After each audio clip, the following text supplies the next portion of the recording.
आदिम तीर्थंकर प्रभु आदिनाथ मुनिनाथ, आधि व्याधि अघमद मिटे, तब पद में मम माथ। चरण शरण है आपके, तारण तरण जहाज, भवदधि तट तक ले चलो, करुणा कर जिन राज। बोलिए आदि ब्रह्मा श्री आदिनाथ जी भगवान की जय हो। परम पूज्य आचार्य भगवंत गुरुदेव श्री विद्यासागर जी महाराज की जय हो। वर्तमान आचार्य परमेष्ठी गुरुदेव श्री समय सागर जी महाराज की जय हो। समस्त मुनि संघ की जय हो। बोलिए परम पूज्य मुनि विनम्र सागर जी महाराज की, समस्त मुनि संघ की। रात में सपने में बिल गेट्स आ गया।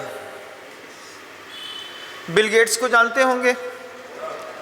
हाँ महाराज, जो पूरी दुनिया में सबसे अधिक धनाढ्य व्यक्ति है, वो रात में सपने में आया। अब वो बिल गेट्स आकर के खड़ा हो गया। बगल में जैन समाज के भामाशाह अशोक पाटनी भी आकर के खड़े हो गए। अब दोनों लोग सामने खड़े हैं। आचार्य जी सिंहासन पे बैठे हैं, हम लोग किनारे खड़े हैं। कोई व्यक्ति आचार्य जी से परिचय करा रहा है कि आचार्य महाराज ये बिल गेट्स है। आचार्य जी बोलते हैं अच्छा, बहुत अच्छा। बाद में बगल में अशोक जी पाटनी राजस्थान के जो भामाशाह हैं, वे खड़े मिले। अशोक जी को तो आचार्य जी पहले से जानते थे, आप भी दोनों को जानते होंगे। दोनों के बीच में बात चली। बिल गेट्स हैं, बहुत पुण्यात्मा हैं, खूब पुण्य किया है इनने, गौशालाएं खुलवाई हैं इन्हीं ने, अपनी ताकत पर बड़ी बड़ी हॉस्पिटल खुलवाई हैं इनने, अपनी ताकत पर बहुत सारे बच्चों को चैरिटी करी है इन्होंने, अपनी ताकत पर देश का नक्शा बदल दिया। देश का क्या, विश्व का नक्शा बदल दिया। कैसे महाराज? इतना दान देते हैं, इतना दान देते हैं, इतना दान देते हैं। कौन? Bill Gates. बिल गेट्स कितना भी दान दे दे, आप सब मुझे बताइए, क्या बिल गेट्स को मोक्ष मिलेगा? नहीं मिलेगा महाराज। क्यों भाई? हमने सुना है कि दानदाता मुक्ति को प्राप्त करता है। लेकिन जब बिल गेट्स सामने आ गया, आचार्य जी के सामने सपना चल रहा है मेरा, गुरुजी सिंहासन पर बैठे थे, सामने बिल गेट्स खड़ा था, तमाम लोगों की फौज खड़ी थी पीछे, रक्षक दल बड़ा मजबूत था। बगल में अशोक जी पाटनी भी खड़े हुए थे, जैन समाज के भामाशाह हैं, वो पूरे विश्व का भामाशाह है। दोनों सामने खड़े रहे, आचार्य जी दोनों को देख रहे थे। आचार्य जी से कहा कि ये बिल गेट्स महाराज इतना दान देता है। हाँ बहुत बढ़िया। आचार्य जी ऐसा सिर नीचे हिला रहे थे और देखते देखते बोलते हैं हाँ ठीक है। साधन इकट्ठे कर लिए बिल गेट्स ने कितना। सोचो बिल गेट्स के पास क्या नहीं है, क्या नहीं है महाराज। सुनते हैं 5-5 हजार करोड़ रुपए के पानी के जहाज हैं उसके पास, जिसमें वो सोता है, उठता है, बैठता है, खूब वैभव है। हाँ महाराज, वैभव तो बहुत है। आचार्य जी ने दोनों को देखा, देखने के बाद कहते हैं मिथ्या दृष्टि और सम्यक दृष्टि के पुण्य में अंतर होता है। मिथ्या दृष्टि का पुण्य, मिथ्या दृष्टि के पुण्य से मिथ्या दृष्टि 16वें स्वर्ग तक जा सकता है। अगर गृहस्थ है तो, मुनि बनकर के साधना करेगा तो 9वें ग्रैवेयक तक जा सकता है। उसके बाद मिथ्या दृष्टि की गति नहीं है, सम्यक दृष्टि की गति उसके आगे अनुदिश और अनुत्तर विमानों में भी होती है। लेकिन अंतरंग में सम्यक दर्शन नहीं होने के कारण बिल गेट्स जैसा इंसान भी क्यों ना हो, आचार्य जी मुस्कुरा रहे थे और आशीर्वाद दे करके बिल गेट्स को तो भेज दिया, फिर कमरे में आकर के समझा रहे थे, महाराज सही में बिल गेट्स आया था, सपने की बात कर रहा हूं, मेरे सपने में आया और सपने में बिल गेट्स आए और अशोक पाटनी दोनों खड़े हो गए। अब दोनों के बीच में, समाज के बीच में चर्चा चल रही थी कि कौन ताकतवर ज्यादा है। आचार्य जी कहते हैं सम्यक दृष्टि ज्यादा ताकतवर होता है मिथ्या दृष्टि की अपेक्षा। सम्यक दृष्टि ताकतवर क्यों होता है? गुरु जी कहते हैं मिथ्या दृष्टि का कितना भी तेज पुण्य क्यों ना हो, कितना भी तेज, पूरे विश्व का स्वामी भी क्यों ना बन जाए, एक समय आएगा मिथ्या दृष्टि का पुण्य खत्म हो जाएगा। एक समय आएगा, सम्यक दृष्टि का पुण्य कभी जिंदगी में खत्म नहीं होता। कब तक खत्म नहीं होता महाराज? सम्यक दर्शन की खासियत है, सम्यक दृष्टि का पुण्य जब तक वह भगवान न बन जाए तब तक खत्म नहीं होता। मिथ्या दृष्टि का पुण्य बहुत जल्दी खत्म हो जाता है। आपने देखा होगा बहुत सारे धनाढ्य लोगों को बिल्कुल सामान्य जीवन जीते हुए देखा है कि नहीं? माना बड़े आपके नामवर थे, सदाकत के पुतले इबादत के घर थे, मगर ये तो देखो कि तुम आज क्या हो, जमाने में तुम किस मरज की दवा हो। माना आपके बड़े नामवर थे, आपकी 3 पीढ़ी पहले हो सकता है आपके घर में कोई ऐसा जीव पैदा हुआ हो जो विश्व का भामाशाह हो, मगर ये तो देखो कि तुम आज क्या हो। अपने आप को देखो, गाना मत गाओ हम फलाने खानदान के हैं महाराज, हाँ क्या है, आज तुम क्या हो, जमाने में तुम किस मर्ज की दवा हो। हम किस मर्ज की दवा हैं ये हम देखते हैं।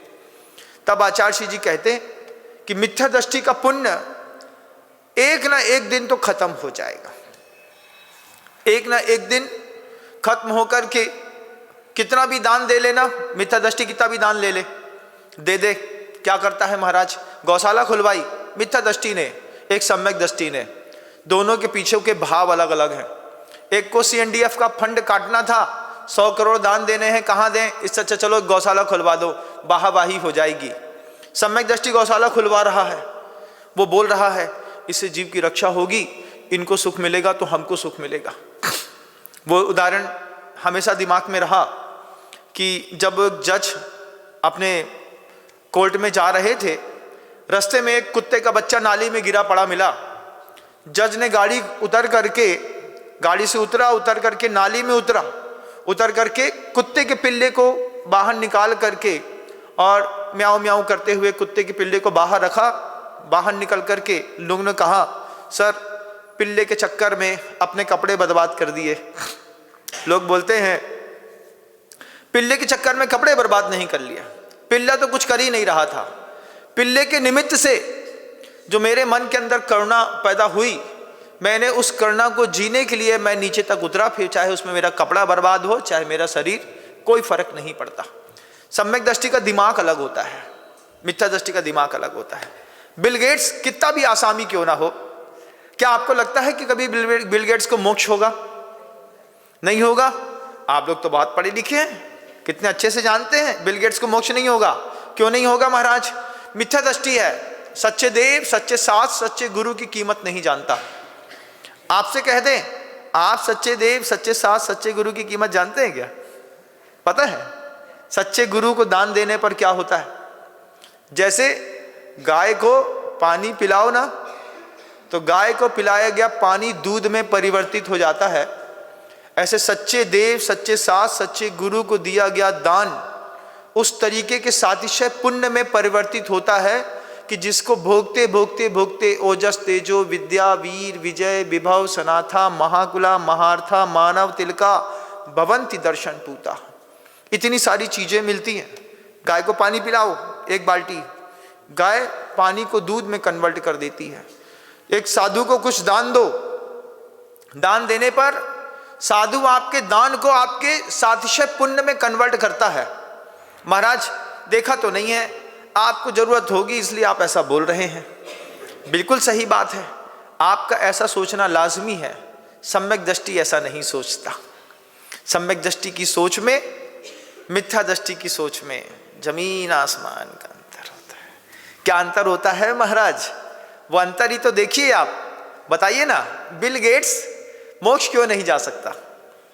और अशोक जी पाटनी के बारे में जब आप कभी भी दान की बात सुनते हैं उनकी, तो मन के अंदर भाव तो आता होगा ना कि ऐसा सातिशय पुण्य बांधा इस महापुरुष ने, आज नहीं तो कल जरूर मोक्ष जाएंगे, ऐसा आप बोलते हैं। क्योंकि सम्यक दृष्टि है। सम्यक दृष्टि का जो अंग है, जिसमें करुणा उसका मुख्य अंग माना गया है। तिसिदम्ब भुक्किदम्बा दुहिदम दत्थून जो ही दुहिद मड़ो परिवज्जति तम किविया तस्सेसा होन्ति अनुकंपा। तिसिदम्ब भुक्किदम्बा, कोई प्यासा है, कोई प्यासा है, प्यासे की प्यास मिटाना सम्यक दृष्टि का काम है। उसके लिए कुंदकुंद भगवान ने कहा है तिसिदम्बा भुक्किदम्बा, कोई त्रसित है या भूखित मतलब भूखा है। दुहिदम, कोई दुख में है। दुहिद मणो, उस दुखित मन वाले की अगर कोई रक्षा नहीं कर पा रहा, वो सम्यक दृष्टि हो नहीं सकता। आप बहुत सारे तीर्थों की वंदना के लिए निमित्त से जाते हैं। वंदना के निमित्त से कई बार ऐसे तीर्थ क्षेत्रों में जाते होंगे जिन क्षेत्रों पर आदमी किसी भी प्रकार की कोई व्यवस्था नहीं होती। मंदिर में कंगूरे जाले लटक रहे हैं, दरवाजा टूटा हुआ देखा होगा आपने किसी क्षेत्र का। किसी मंदिर में गए, मंदिर में जाते हुए आपने देखा कि इसके दरवाजा बहुत छोटा है, छत से पानी चू रहा है। आप बच करके खड़े हुए और वापस लौट आए, जबकि आपको देखना था कि ये क्षेत्र प्यासा है।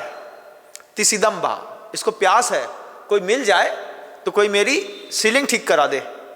आप सम्यक दृष्टि थे, आप सम्यक दृष्टि थे। आप किसी मंदिर में गए, उस मंदिर में किसी चीज की खराबी थी, आपके पास पैसा था, आपने अपने पैसे का उपयोग कर लेना था। भैया ये छत का पानी छू रहा है। दुनिया में कोई भी मंदिर हो, आप हर मंदिर के गार्जियन हैं। दुनिया में कोई भी साधु हो, आप हर साधु के गार्जियन हैं। महाराज साधु के गार्जियन है कि साधु हमारा गार्जियन है? ना, शावक साधु का गार्जियन है। क्यों महाराज?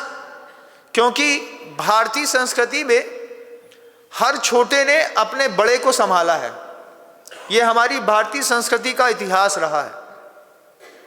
छोटा बड़े की रक्षा करता है, बड़ा अपनी रक्षा नहीं करता, छोटे बड़े की रक्षा करते हैं। आप देख लीजिए, चक्रवर्ती की जो सेना होती है, सेना में छोटे छोटे प्यादे रहते हैं, किसकी रक्षा करते हैं? चक्रवर्ती की रक्षा करते कि नहीं करते? करते हैं। अभी देख के आया सेठ साहब के यहाँ लगातार गार्ड्स लगे हुए हैं।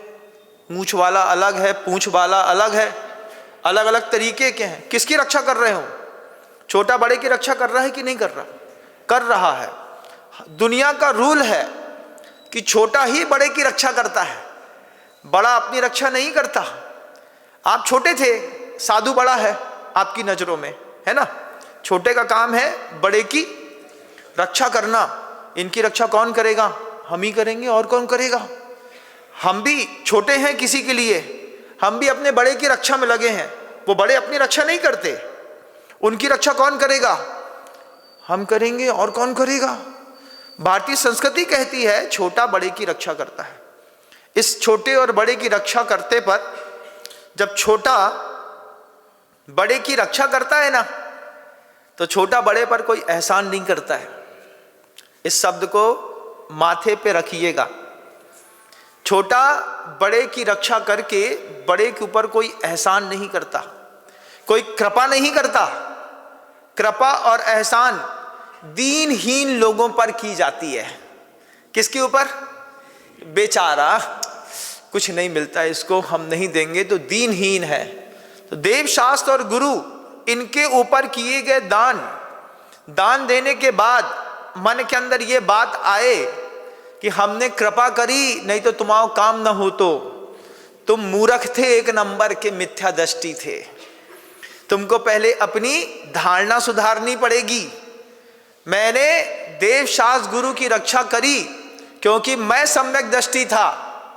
अगर तुम सम्यक दृष्टि नहीं हो, तुम मिथ्या दृष्टि हो, और तुम्हारे पास पैसा है, तुम दान देते हो, बाद में ये चीज कहते हो हमने ना संभाला होता तो पूरा मंदिर टूट जाता। इस चीज का जो अहंकार मन के अंदर आया, इसी से तुम्हारा सिंहासन धंसना शुरू हो गया।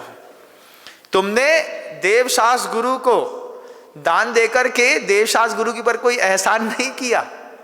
साधु को चौका लगाया, साधु को रोटी खिलाई, महाराज हम रोटी ना खिलाए तो रोटी ना मिले।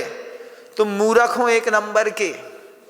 तुमने साधु को दान दिया है, उस दान पे तुम्हारा कर्तव्य था सम्यक दृष्टि का, छोटा बड़े की रक्षा करेगा और सबसे अच्छे तरीके से करेगा। अगर छोटा बड़े की रक्षा नहीं करेगा तो छोटा मिथ्या दृष्टि भी होगा और कुधर्मी भी कहलाएगा। तुमको जो अपने आप को समझना हो। लेकिन आगम ग्रंथ आपके लिए क्या कहता है? अगर छोटे ने बड़े की रक्षा नहीं करी, तुमने हमारी नहीं करी, हमने उनकी नहीं करी और उनने उनकी नहीं करी, किसी भी छोटे ने बड़े की रक्षा नहीं करी और छोटा इस चीज में फूल गया, मैं ही हूं अहमेंद्र, हा हा हा हा हा। ये नहीं, ये अहंकारी की भाषा मोक्ष मार्ग में नहीं चलती बंधुओं। मोक्ष मार्ग में मोक्ष मार्ग की व्यवस्था चलती है। मोक्ष मार्ग में गुरुदेव ने हम सबको सिखाया है, छोटों के ऊपर बड़ी जवाबदारी, बड़ों के ऊपर भी बड़ी जवाबदारी। महाराज फिर बड़ों की इतनी पूजा करते हैं मंदिर में भगवान की हिम्मत है अपनी रक्षा कर ले? बताओ, वे अपना मंदिर तो बनवा ना पाए, भगवान 10 साल हो गया, वे बेचारे थक गए कि कोई पाटनी जी आएंगे, कोई गोदा जी आएंगे, कोई बाकली वाला आएगा, कोई बड़जात्या आएगा, कोई आएगा, हमको कुछ पैसा देगा। वे भगवान अपना मंदिर तो बनवा नहीं पा रहे, हमारी आपकी खाक रक्षा करेंगे? आप बताओ, न कर पाएंगे। वे भगवान से पूछो, वही जो शांतिनाथ जी भगवान बैठे ना आपके मंदिर के अंदर, उनसे पूछो, तुम में तो इतनी तो ताकत नहीं है, तुम अपना घर बनवा लो। तुम हमारा घर क्या बनाओगे? तुम्हारा घर तो हम लोग बनवा रहे हैं मिल करके, सब कोई मिल करके भगवान का मंदिर बना रहे कि नहीं बना रहे? बना रहे। कितने साल हो गए? 10 साल हो गया महाराज, अभी और कितने साल? अब महाराज अब भगवान का मंदिर है, बन जाएगा। हमेशा धर्म हुआ चंदे चिट्ठे से। अपना मकान बनाने के लिए तुमको कभी चंदा नहीं मांगना पड़ा होगा। मांगना पड़ा क्या? नहीं मांगना पड़ा। धर्म की यही सबसे बड़ी खामी रह गई धार्मिक व्यक्ति की, कि उसने अपना जब भी मकान बनवाया उसको कभी किसी से चंदा नहीं मांगना पड़ा। कभी किसी से बोला पड़ोसी से, भैया मकान के लिए 1 टाली रेत दे देते तो बड़ी कृपा होती? बोला कभी? ना बोला। बोल दो एक बार, सामने वाला मना थोड़ी करेगा, वो दे देगा। अच्छा रेत चाहिए, हाँ भैया ये 500 पकड़ो, 800, 1000 पकड़ो, रेत ले लेना। लेकिन हमने अपना मकान बनाने के लिए, अपनी फैक्ट्री बनाने के लिए, हमने अपना एम्पायर खड़ा करने के लिए, गैंगसा खड़ा करने के लिए कभी पड़ोसी के सामने हाथ नहीं फैलाया। लेकिन जब मंदिर बनाना पड़ा, जब कोई क्षेत्र बनाना पड़ा, तब तुमने क्या किया? घर घर जाकर के बोला 2 मंदिर बनवाना भगवान का। सोचो तुम्हारा भगवान कितना गरीब है कि तुम्हारे भगवान के मंदिर, घर, मकान बनाने के लिए तुम्हारे भगवान को चंदा करवाना पड़ता है। उससे ज्यादा पुण्यात्मा तो तुम लोगों का है। कितना तेज पुण्य है तुम्हारा। महाराज हमारा पुण्य का फल इतना गजब का है, हम जितना चाहते हैं हमको मिल जाता है, लेकिन भगवान को नहीं मिलता। बेचारे 10 साल से छोटे से हाउस पे रह रहे हैं। माना बंगला तो बन रहा है महाराज, बन तो रहा है, अब बन जाएगा। भगवान के कौन लड़के बच्चे हैं? आप बताइए भगवान के साथ क्या होता है? होता है कि नहीं? अपने ही मंदिर नहीं बनवा पा रहे महाराज। 10 साल से लगा है। हमारे पास सामर्थ्य तो है, लेकिन तिसिदम्बा भुक्किदम्बा, त्रसित प्यासे और भूखे मकान को, भगवान के जिनालय को देख करके भी सम्यक दृष्टि के मन के अंदर से खुद भाव उठता है, भैया ये मंदिर जल्दी बनाओ। क्यों? हम सम्यक दृष्टि हैं। सम्यक दृष्टि के मन के अंदर क्या भाव है? तिसिदम्बा भुक्किदम्बा, ये प्यासा है मंदिर, ये भगवान का जिनालय, 9 देवता में एक देवता खड़ा कर रहे हैं। 10 साल हो गए अभी तक नहीं बना पाए। घर के अंदर पैसा रखा है, ये लो मंदिर बनाओ जल्दी करो। ये किसकी पहचान? सम्यक दृष्टि की पहचान। सम्यक दृष्टि कभी भी इंतजार नहीं करता। किस चीज का? कोई हमारे पास आएगा, हमसे बोलेगा, मान मनव्वल लगाएगा, तब हम देंगे। तब तो तुम मिथ्या दृष्टि हो और भाग मनाओ। अभी तुमको मिथ्या दृष्टि कह रहे हैं, अभव्य नहीं कह रहे। दुनिया की सबसे बड़ी गाली है अभव्य। मिथ्या दृष्टि तो एक दिन सम्यक दृष्टि हो सकता है, अंतर्मुहूर्त के बाद भी सम्यक दृष्टि हो सकता है, लेकिन अभव्य कभी भी जिंदगी में भव्य नहीं हो सकता। तुमको मिथ्या दृष्टि कहता हूं मैं। तुम जैसे मिथ्या दृष्टियों के कारण तुम्हारे ही मोहल्ले का मंदिर नहीं बन पाया। तुम अगर सम्यक दृष्टि होते तो तुम अपने आप बोलते। सम्यक दृष्टि की पहचान क्या है? तिसिदम्बा भुक्किदम्बा दुहिदम दत्थूण जो ही दुहिद मड़ो। कोई प्यासा होगा, कोई भूखा होगा, कोई दुखी होगा, मेरे पास होगा तो मैं उसको दूंगा।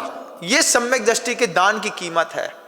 तुम्हारे पास आकर के कोई तुमसे बोले कि मंदिर के लिए अपने को ये बनाना है, फिर भी तुम सोचते हैं, विचार करते हैं, बात करते हैं, भैया से, काका से, चाची से, मम्मी से, ताई से, लड़के से पूछना पड़ेगा। महाराज मिथ्या दृष्टि हो तुम। कमाने के लिए तो नहीं पूछना पड़ता। पूछना पड़ता है क्या? महाराज अभी रास्ते चलते ही हमने 3 एकड़ जमीन का सौदा कर लिया। तब तो पापा से फोन लगा के ना पूछा। MCX में जुआ खेलते वक्त पिता से ना पूछा। पूछ के जुआ खेला कभी तुमने अपने पिता से? पिताजी पत्ते खेल रहे हैं, पैसे लगा ले घर के 2 लाख ना। दान देते वक्त पता नहीं आत्मा में क्या होता है कि अगर पिता से ना पूछेंगे तो कहीं घर में झगड़ा ना हो जाए। सिर्फ दान में आड़ लेते हैं। मिथ्या दृष्टियों की गजब की पहचाने हैं। तिसिदम्बा भुक्किदम्बा दुहिदम दत्थूण जो ही दुहिद मणो परिविज्जति तम किविया तस्सेसा होन्ति अनुकंपा। आपके पास था, आपके पास है, आपको आपके मोहल्ले का मंदिर प्यासा दिख रहा है, आप अपने मोहल्ले के मंदिर में दान नहीं दे सकते। क्षेत्र और संसार को क्या खाक संभालेंगे? अपने मोहल्ले का मंदिर संभालो। पहले अपने घर का मंदिर बड़ा करो। संकल्प करो कि 3 साल में मंदिर बना करके इसकी प्रतिष्ठा हर हाल में कर लेंगे।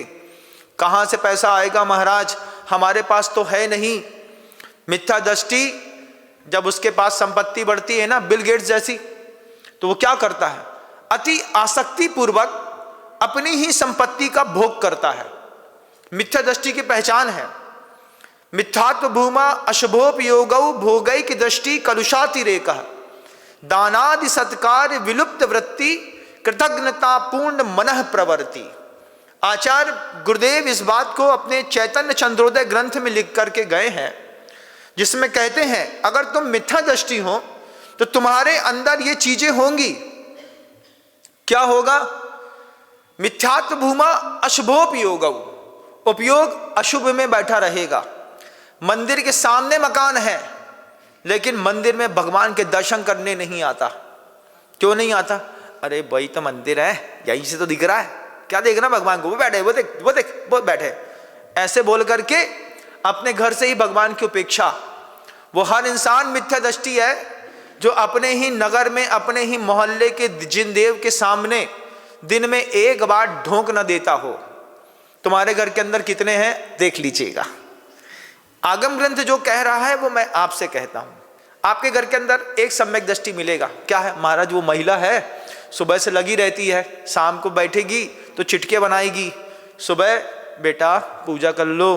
एक ही सम्यक दृष्टि है, हिल रही है बेचारी बुढ़िया की लाठी के जैसी। आज गिरी कि कल गिरी। जिस दिन वो गिरी उस दिन तुम्हारे घर से घर धर्म भी गिरा। क्यों गिरा? महाराज वही है जो संभाली है, नहीं तो हमसे तो कुछ ना हो। वही जो कर दे तो कर दे। मिथ्या दृष्टियों की संख्या कितनी है संसार में? जैन कुल के अंदर देखिएगा। बिल गेट्स और अशोक पाटनी दोनों को खड़ा कर दिया सपने में। आचार्य जी ने अशोक जी पाटनी का समर्थन किया। बोले सम्यक दृष्टि का पुण्य जब तक उसको मोक्ष न मिले तब तक खत्म नहीं होता। बिल गेट्स का आज नहीं तो कल सूख जाएगा। कब तक सूख जाएगा महाराज? सिम चार्ज है 80 साल, 70 साल, 90 साल की। मिथ्या दृष्टि क्या करेगा? अपने पैसे को खूब अपने घर के अंदर रह करके भोगेगा। कैसे भोगेगा? आसक्ति के साथ भोगेगा। कितनी आसक्ति के साथ भोगेगा? जितना हम कभी उपयोग ना कर पाए इतनी संपत्ति इकट्ठी करके रख ली है, लेकिन ना खाएंगे ना खाने देंगे। नरेंद्र मोदी का डायलॉग तुमने ले लिया। नरेंद्र मोदी कहते थे ना शुरुआत में, ना खाऊंगा ना खाने दूंगा। ये बात तुमने पकड़ ली, ना खाऊंगा ना खाने दूंगा। तुम्हारी दृष्टि में भ्रम पैदा हो गया। तुम सोच रहे हो हम संभाल के रख रहे हैं किसी और के लिए, अरे वो भी मिथ्या दृष्टि है। उसके अंदर भी इतनी आसक्ति है इंद्रिय विषयों की कि तुम्हारी संपत्ति वो उसी में बर्बाद करने वाला है। क्या करें महाराज? सम्यक दृष्टि का पुण्य संचय करो। सम्यक दृष्टि का पुण्य कैसा संचय होगा? अशोक जी पाटनी भामा शाह के जैसा होगा। क्या है? तिसिदम्बा भुक्की दम्बा। कोई भी प्यासा दिखेगा हम पानी देंगे, कोई भी भूखा दिखेगा हम भोजन देंगे। कोई भी व्यक्ति दुहिदम दुत्थीण जो ही दुहिद मड़ो, कोई दुखी मन वाला मिलेगा उससे पूछ लो क्या तकलीफ क्या है? अरे भैया 2 सीढ़ी और बन जाती मंदिर की तो अच्छा हो जाता। अरे हाँ ले पैसा ले, हमारे भी किसी काम का नहीं आ रहा, तेरे भी किसी काम का नहीं, लगा मंदिर में। सम्यक दृष्टि ऐसा कमाल करता है, उत्साह के साथ खुद आकर के बोलता है समाज के अध्यक्ष से, भैया ये मंदिर में कुछ पैसे बच गए थे, इस बार 1 करोड़ का धंधा किया था, 40 लाख एक्स्ट्रा बच गए, पूरा खर्चा काटने के बाद 25 लाख आप रख लो, 15 लाख जमा करा देते हैं बच्चे के नाम पे। तो 25 लाख खुद ला करके वो देगा, ये पकड़ो मंदिर जल्दी बनाओ। क्यों? हमको अपने सम्यक दृष्टि होने की पहचान इसी मंदिर से घोषित करनी है। इसी मंदिर के निमित्त से हम सम्यक दृष्टि हैं कि मिथ्या दृष्टि हम पहचाने जाएंगे। आप सब भी पहचाने जाएंगे इसी मंदिर के निमित्त से। क्या है? कोई मांगेगा तो देंगे, अपत के काय को दो। अब कुत्ता बोलेगा क्या तुमसे? पिल्ला जो पड़ा था नाली के अंदर वो क्या बोलेगा मुझे बचाओ? उसको देख करके तुम्हारे अंदर खुद भाव पैदा होना चाहिए। सम्यक दृष्टि की पहचान है। क्या पहचान है? पर की पीड़ा अपनी करुणा की परीक्षा लेती। हमारे अंदर करुणा होगी, सामने वाले की पीड़ा दिखेगी, पीड़ा दिखेगी तो हमारी करुणा की परीक्षा होती है। उसको पीड़ित देख रहे हैं, हमारे पास है, उसको बचा लो भैया। नहीं तो फिर कोढ़ी देखा होगा आपने। कोढ़ी की क्या खासियत है? जिसको सफेद दाग हो जाते हैं, कोढ़ हो जाता है, उसको डॉक्टर जब इलाज कराने के लिए लेके जाओ किसी डॉक्टर के यहाँ, महाराज इनको देखिए डॉक्टर साहब क्या हो गया है, शरीर में सफेद दाग हो गए हैं, तो वो सुई उठाएगा, सुई उठा करके ऐसा टोंच करके देखेगा, असर हो रहा है? नहीं हो रहा। इधर हो रहा है? नहीं हो रहा। इधर हो रहा है? नहीं हो रहा। अच्छा, सुई को रख देगा, एक छोटा सा हथौड़ी उठाएगा, जैसे लोहार के हथौड़ा होता है, डॉक्टर के यहाँ एक हथौड़ी होती है, वो धीरे से आपकी हड्डी में ऐसा मार के देखेगा, यहाँ पे आपको पेन हो रहा है? नहीं हो रहा। यहाँ पर वेदना हो रही है? नहीं हो रही। वो कहता है आपको शरीर में वेदना ही नहीं हो रही। जहां जहां आप संवेदन शून्य है वहीं वहीं आपके जीवन में कोढ़ है। किस किस जगह आप संवेदन शून्य हैं आप देख लीजिए। जैसे शरीर में कोढ़ होगा तो सबसे पहले संवेदना खत्म हो जाएगी, और जब तुम्हारी अंतर मन में कोढ़ होगा तो तुम्हारे मन की संवेदना भी खत्म हो जाएगी। संवेदना ही नहीं है महाराज, किसी बात की संवेदना नहीं है तुमको, बस अपने इंद्रिय सुख की संवेदना है।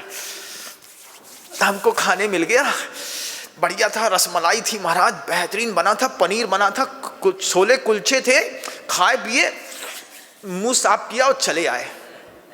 ये क्या है? ये संवेदन शून्यता है। ये संवेदन शून्य आप अगर तन के हैं, संवेदन शून्य आप अगर मन के हैं, तो कोई तन का कोढ़ी मिलता है और कोई मन का कोढ़ी मिलता है।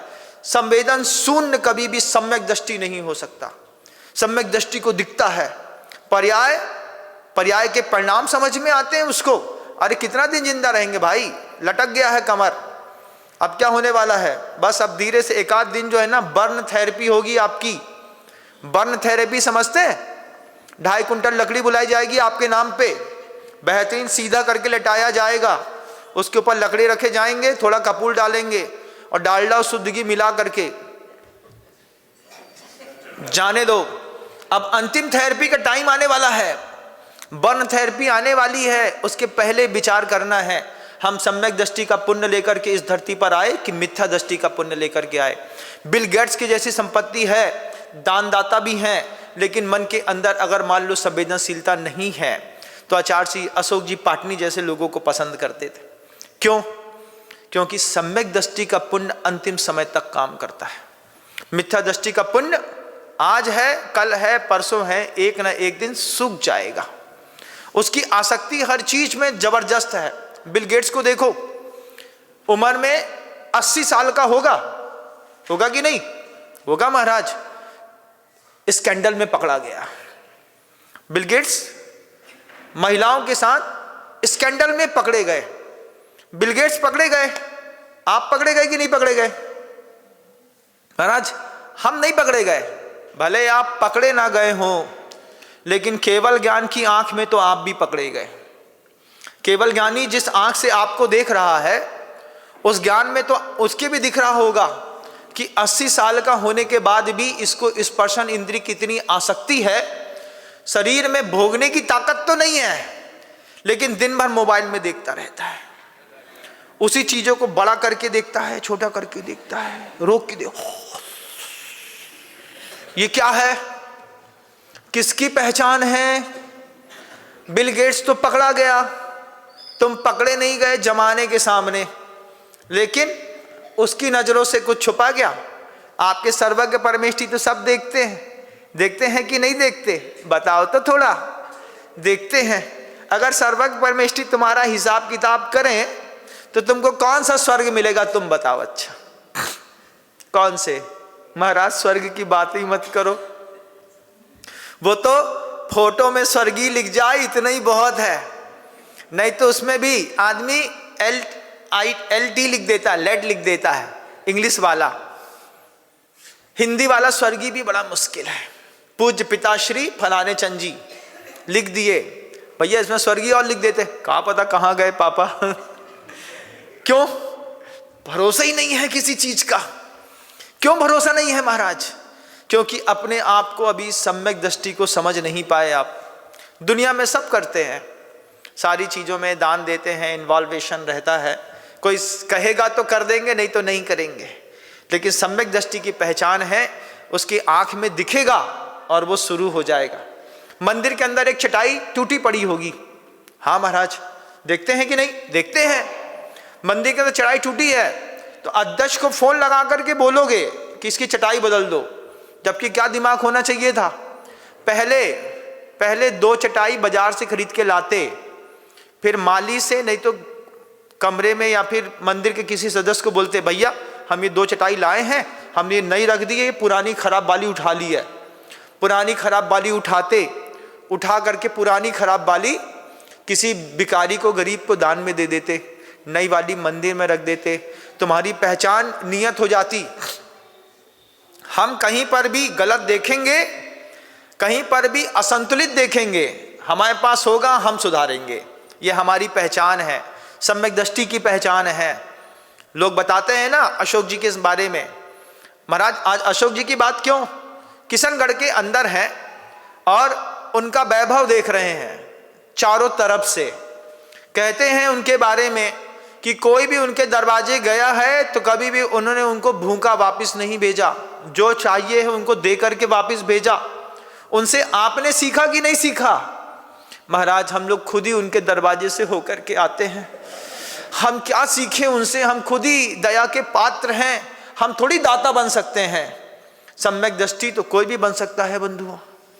सम्यक दृष्टि बन करके वो छोटी सी चिड़िया थी ना, वो भी अग्नि की कड़िका को बुझाने के लिए समुद्र से चोंच भर पानी लेकर के आती, फूकती बुझाती।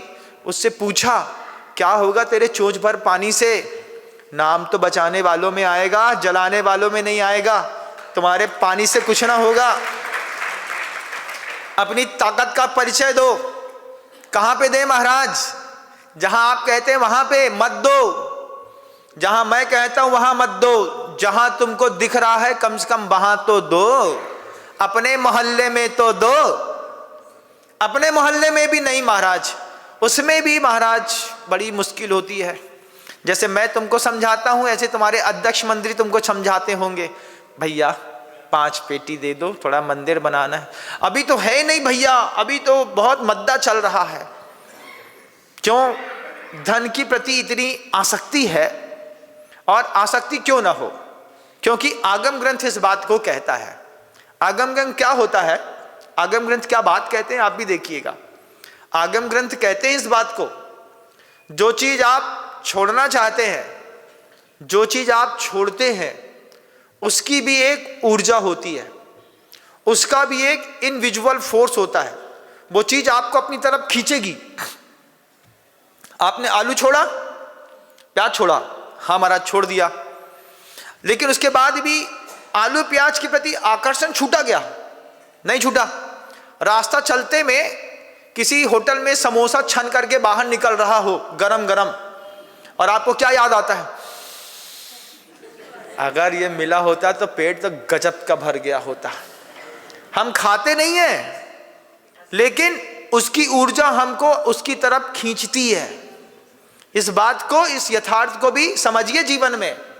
आप अभक्ष का भक्षण नहीं करते, लेकिन अभक्ष की ऊर्जा आपको खींचती है कि नहीं?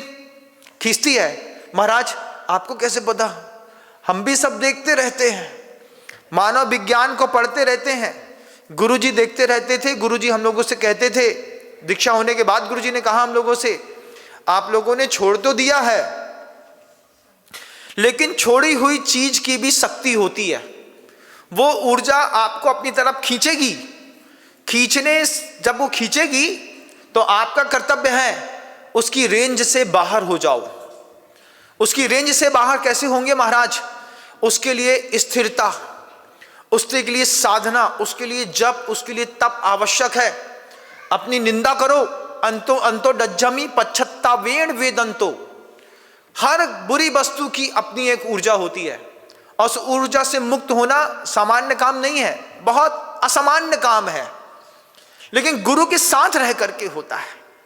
आपने आलू प्याज छोड़ दिया, हम आपकी बात को मानते हैं, लेकिन आलू प्याज की खुशबू आती होगी तो सुबह सुबह निकले, अब आलू प्याज लहसुन की खुशबू आ रही थी, अब उस खुशबू को सूंघ करके डिस्कस चल रहा है, क्या है ये? बोले कुछ नहीं, पोहा बग रहा है, पोहा में आलू थोड़ा ज्यादा सिक गया। नहीं नहीं, इसमें प्याज नहीं डली, लहसुन डाला है, लहसुन की खुशबू आलू के साथ आ रही है, और उसमें पोहा डाला है। चर्चा कर रहे हैं। चर्चा क्यों कर रहे हैं? क्योंकि उपयोग वहां तक गया, उसकी ऊर्जा खींचती है। हिंसा की ऊर्जा खींचती है, हम अहिंसा के वादी हैं। हिंसा की ऊर्जा खींचती है आपको आपकी तरफ। हिंसा की ऊर्जा खींचती है तो अहिंसा धर्म का जयकारा लगाने के बाद भी हम हिंसा का समर्थन करते हैं। आप मुझे बताइए, टीवी सीरियल्स पे जब आप कोई एक्शन मूवी देखते हैं, तो जब एक्शन मोड पे आकर देखते हैं, तब आपको अंदर से प्रसन्नता होती कि नहीं होती? होती है।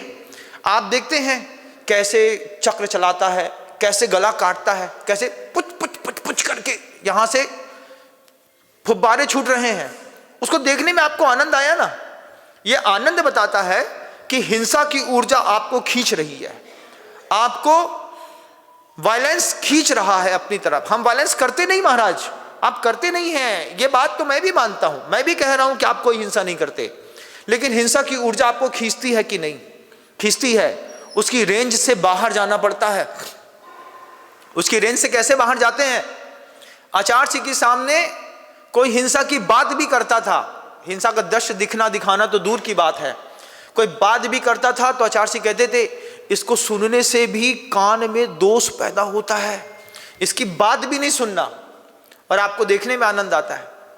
आचार्य सिंह बोलते यही तो उन लोग को समझ में नहीं आता कि बुराइयों का अपने आप में एक ऑरा होता है।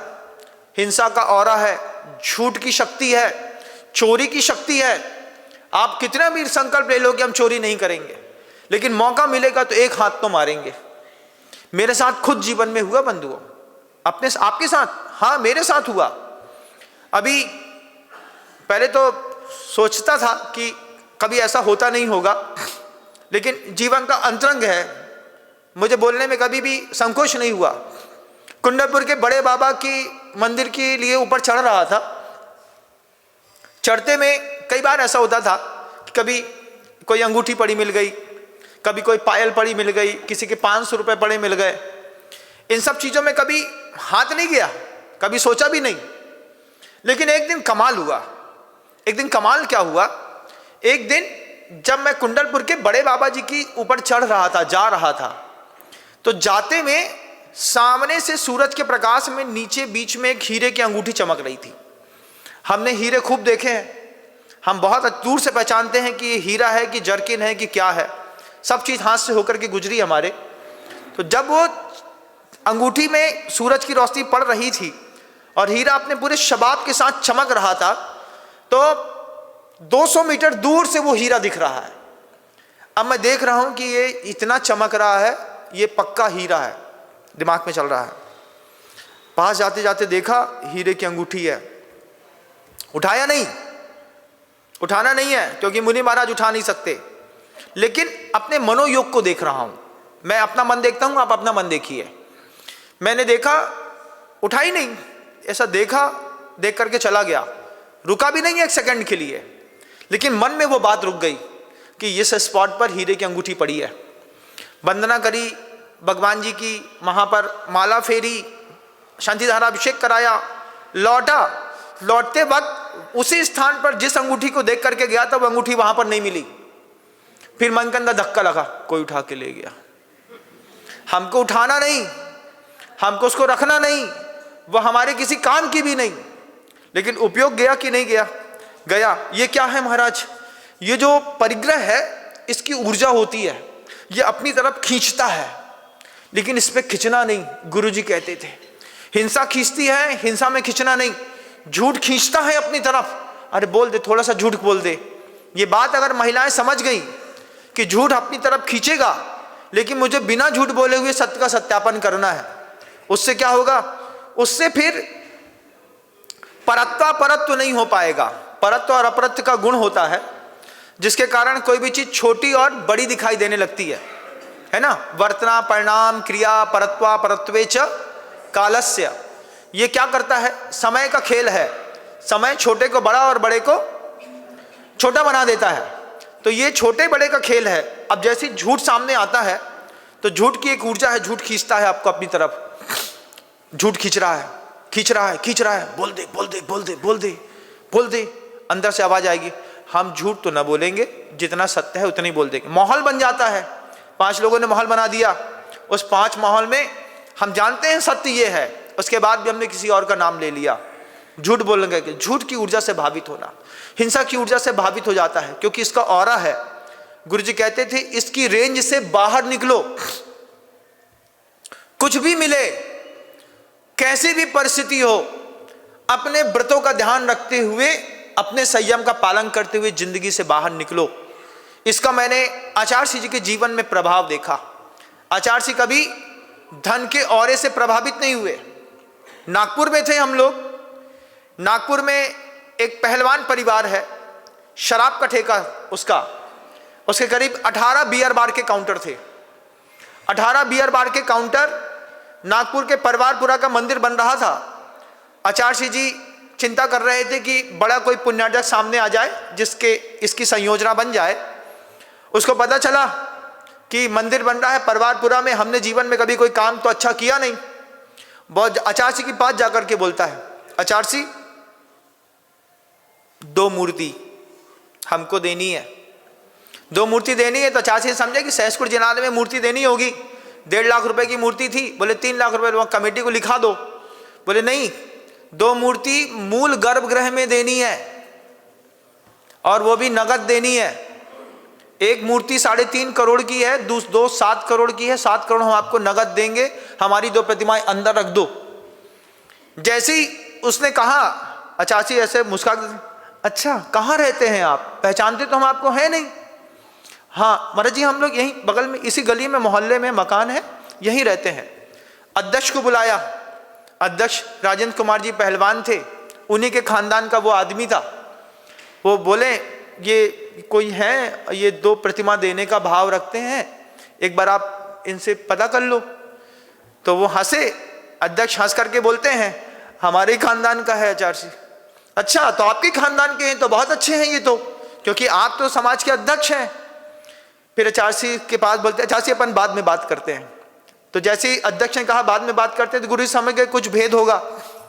भेद होने पर जब वो चला गया तब अध्यक्ष महोदय ने आचार्य से कहा, आचार्य पैसा तो इसके पास खूब है, लेकिन ये शराब के 18 ठेके खोल के बैठा है, उसी से पैसा आता है।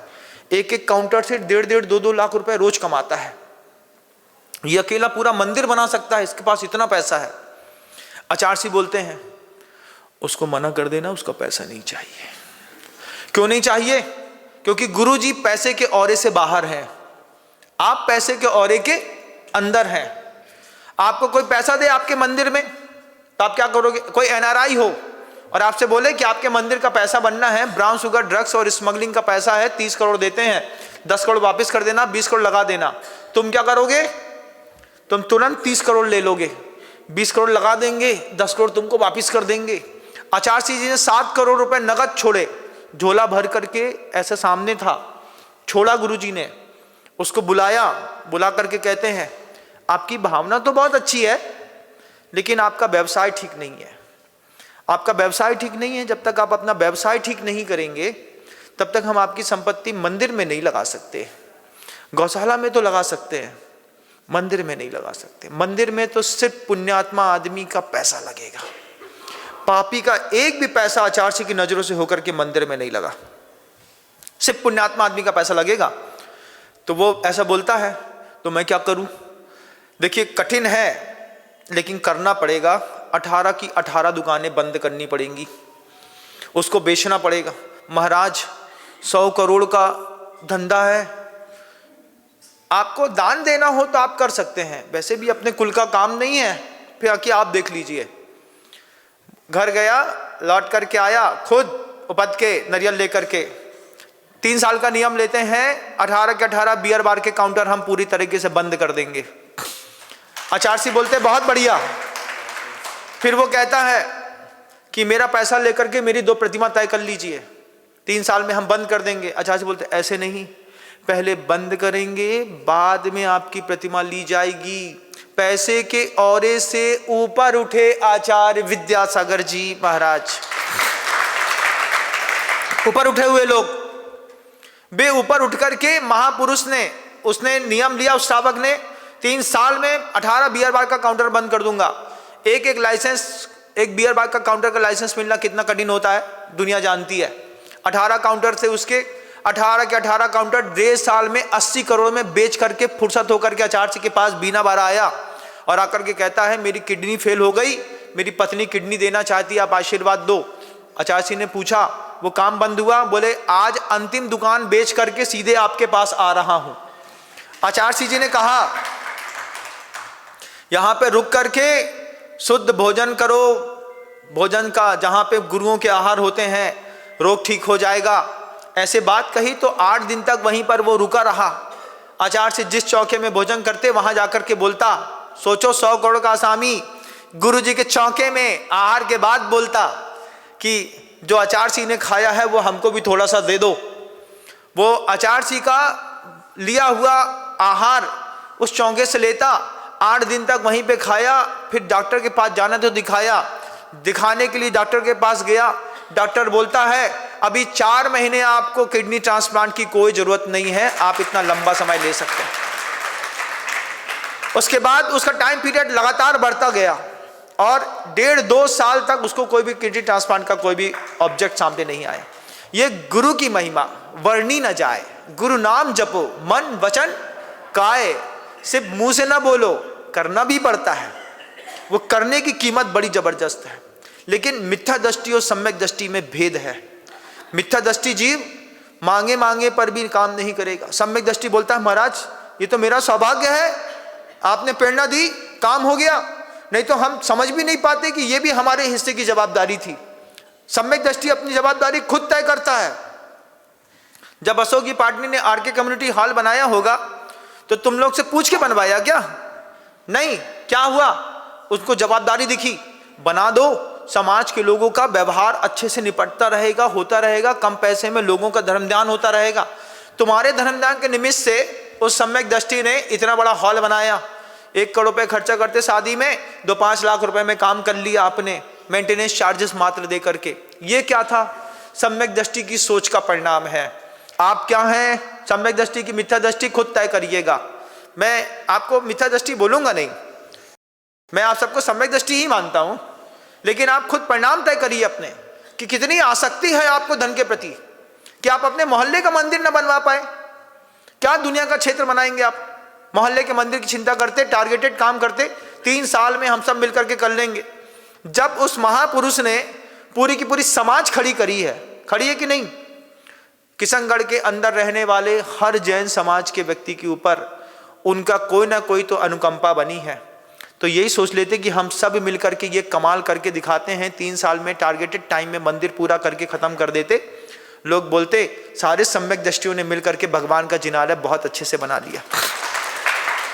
भावना तो ऐसी होनी चाहिए थी कि किसके पास संपत्ति अकूत होती और प्रभाव दिख रहा होता, वो खुद ही बोलता अरे यार 4 प्लाट हमने अपने बेच करके पूरा का पूरा पैसा मंदिर में दे दिया। दुनिया भर में वो भामाशाह तो देते हैं, कम से कम अपने मोहल्ले के मंदिर में हम दान दे दें, हमारी आने वाली पीढ़ियों को प्रेरणा मिलेगी।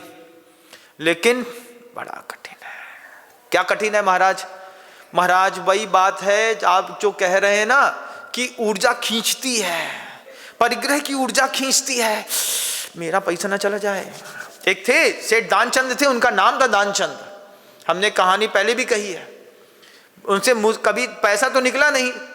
एक दिन सोते सोते सपने में उनको दान देने का भाव आ गया। भाव आया तो हाथ में 1 रुपए का एक सिक्का निकाला, बोले आज 1 रुपए का सिक्का दान देंगे चाहे कुछ हो जाए। अब हाथ में ऐसा निकाल करके हाथ में रख लिया, कस के पकड़े रहे पकड़े रहे पकड़े रहे पकड़े रहे, सोचते रहे दूं कि नहीं दूं, दूं कि नहीं दूं, दूं कि नहीं दूं। लेकिन सोच के आए थे मंदिर में दान देना है आज 1 रुपए। अब मंदिर की जब गुल्लक सामने आ गई, हाथ में मुट्ठी में ऐसा मजबूत पकड़े थे, दूं कि नहीं दूं, दूं कि नहीं दूं, दूं कि नहीं दूं, दूं कि नहीं दूं, दूं कि नहीं दूं, ऐसा देख रहे। अब दुनिया जानती है इसका नाम ही बस दानचंद है, इससे निकलता तो कुछ है नहीं। अब वो क्या दानचंद जी दूं कि नहीं दूं, दूं कि नहीं दूं, सोच रहा है। अंतिम तय कर लिया देना है। हाथ खोला तो सिक्के में पसीना ही पसीना पड़ा था। सिक्के से तुम रो रहे हो, तुमको हमारे पास से जाने में दर्द हो रहा है, नहीं देंगे हम तुमको, तुम चिंता नहीं करो। उसको पहुंचा, वापिस जेब में धर लिया। वापिस जेब में धर के क्या बोलता है, पत्नी पूछती है आज तुम सिक्का लेके गए थे मंदिर में, डाल के आए? डालने वाला था लेकिन वो सिक्का रोने लगा, उसके आंख से आंसू निकलने लगे। हमने कहा तुमको हमसे इतना प्रेम है, हम तुमको दान नहीं देंगे, तुम चिंता नहीं करो। हमने वापिस जेब में रखे, वापिस रख के चले आए। ऐसे भी दानचंद हैं दुनिया में। घर से आए होंगे सोच करके कि आज तो मैं दान दे के जाऊंगा चाहे कुछ हो जाए। यहाँ आते आते अच्छा पैसा तुमको दर्द हो रहा है, हमारे पास से बाहर नहीं जाना, तुम हमारे घर में ही रहो, हाँ तुम अपने सिक्का अपने पेट में फंसा के रखो। दुनिया में ऐसे भी दानचंद हैं। विनम्र सागर का दुनिया में सबसे पाला पड़ता है। भांति भांति के लोग मिलते संसार में, सम्यक दृष्टि मिलते, मिथ्या दृष्टि मिलते, दानी मिलते, अभिमानी मिलते। गुरुजी बोलते कहीं भी जाना बताते जाना सबको कि तुम्हारे साथ जो घटना घट रही है वो औरों के साथ भी घटी है। जो तुम कर रहे हो ये औरों ने भी किया है, और अगर औरों ने नहीं किया होता तो आज तुम जिस जिनालय में जा रहे हैं वो जिनालय तुम्हारे आंख के सामने नहीं होता। ये दान औरों ने भी किया है और उस परिग्रह का संचय भी औरों ने किया है। इतिहास भरा पड़ा है। बिल गेट्स को आप कभी भी मोक्षगामी नहीं मानेंगे, क्योंकि महाराज मिथ्या दृष्टि है। दान देता है खरबों का, उसके बाद भी उसका पुण्य एक दिन सूख जाएगा, लेकिन सम्यक दृष्टि का पुण्य कभी सूखता नहीं है, कभी नहीं सूखता। आज जो पानी पिला रहे हो ये दूध में परिवर्तित होगा। गुरुजी कहते थे परोपकार की वेदी पे चढ़ाया गया फल कभी निष्फल नहीं होता। किसी भी परोपकार की वेदी में हमने अपने पुरुषार्थ न्यायोपार्जित धन के फल को चढ़ाया है, वो वेदी जरूर सफल हुई है, और ऐसी जबरदस्त सफल हुई है कि लोग देखते रह गए। आज आप सबको भी अंतर मन में इस बात को सोचना है कि आपको कौन सी शक्ति खींच रही है, हिंसा की, झूठ की, परिग्रह की, डाह की, मात्सर्य की, क्योंकि इनका ऑरा है। अगर इनका ऑरा नहीं होता तो दुनिया में हर आदमी भगवान बन गया होता। सोचो, रावण को भी शक्ति खींच रही थी, लक्ष्मण को शक्ति खींच रही, कृष्ण जी को शक्ति खींच रही, शक्ति तो खींच रही है ना। इतने बड़े महापुरुष भी किसी न किसी शक्ति से तो खींच रहे हैं, हम भी किसी न किसी शक्ति से खींच रहे हैं, खींचे जा रहे हैं। क्योंकि अपराध का भी औरा है, असंयम का औरा है, लोभ का औरा है, क्रोध का औरा है, मान का औरा है, असंयम का बहुत बड़ा औरा होता है। आदमी, आप एक भी व्रत कभी जीवन में निर्दोष ना पाल पाए होंगे। आप खुद बताइए कौन सा व्रत है जो आपने निर्दोष पाला। आपने 10 दिन पर्यूषण पर्व में पानी का त्याग करने का संकल्प लिया और उसके बाद मान लो एक आध दिन वेदना हुई तो कहीं का भी पानी उठा करके गट्टे से पी लिया। 4 घंटे के लिए भी त्याग की बात करें तो जैसे स्वर्ग के देवता संयम स्वीकार नहीं कर सकते, ऐसी धरती पर रहकर भी कई लोग इतना सा संयम स्वीकार नहीं कर सकते। अष्टमी चतुर्दशी को बोल दो कि भैया चाय का त्याग कर दो, महाराज सब छोड़ सकते हैं, चाय नहीं छोड़ सकते, दुनिया छोड़ सकते हैं, चाय नहीं छोड़ सकते, क्योंकि वो शक्ति खींचती है। असंयम खींचता है, हिंसा खींचती है, पाप खींचता है, कसाई खींचती हैं, संज्ञाएं खींचती हैं, लेशाएं खींचती हैं।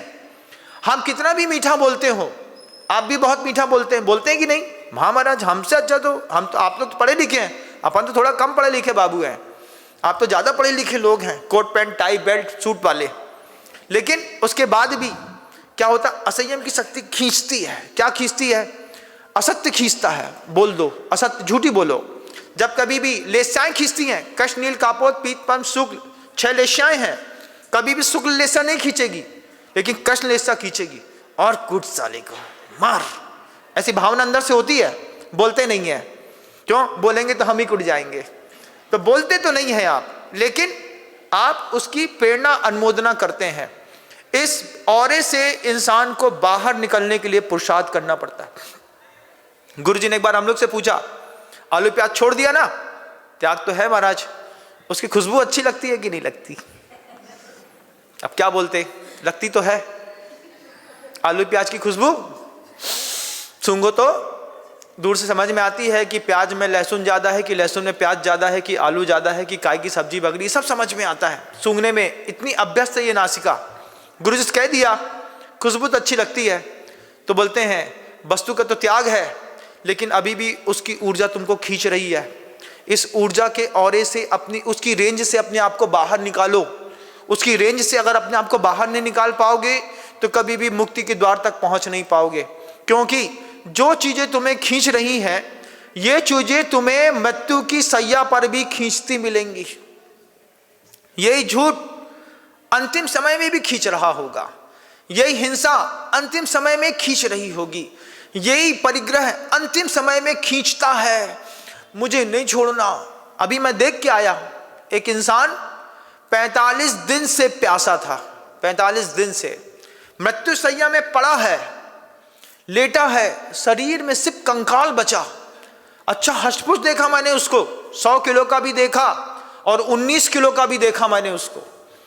अंतिम समय में 19 किलो का हो गया वो, और 23 दिन से तो पानी नहीं पिया था उसने एक बूंद। उसके बाद भी उसका शरीर, उसकी आत्मा उसका शरीर नहीं छोड़ रही। क्यों? मैंने उसके कान में जाकर के बोला, उसके परिवार वाले आके हमसे बोलते हैं महाराज उनको बोलो इस शरीर को छोड़ें, उनका शरीर नहीं छूट रहा है उनकी आत्मा से। हमने कहा इसने जीवन में कभी दान नहीं दिया होगा, जीवन में कभी साधु की अनुमोदना नहीं करी। आज उसके परिवार के लोग बोल रहे हैं पिताजी कम मरेंगे, मर नहीं रहे पिताजी।